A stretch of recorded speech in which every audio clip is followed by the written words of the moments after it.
अशी बनवा शेपूची भाजी, सर्वजण आवडीने खातील। बघू शकताय शेपू मी छानपैकी धुवून घेतलेले आहे, साईडला ठेवलेले आहे। पॅनमध्ये मिरची कांदा छानपैकी परतून घेतलेला आहे, बघू शकता तुम्ही।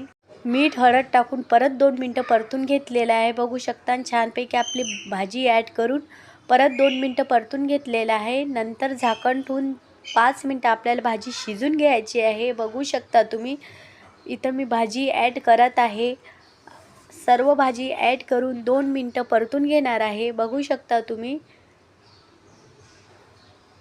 इथं मी भाजी टाकून छानपैकी परतून घेतलेली आहे। झाकण ठेवून 5 मिनटं शिजून घेणार आहे भाजीला, बघू शकता भाजी कशी शिजली आपली। परत झाकण ठेवून 5 मिनटं शिजून घेणार आहे। इथं आपली भाजी रेडी आहे। थोडंसं शेंगदाण्याचं कूट वरून घाला, चवीनुसार मीठ घाला। आणि कशी वाटली शेपूची भाजीची रेसिपी नक्की कमेंटमध्ये सांगा। लहान मुलापासून तर मोठ्यापर्यंत खाऊ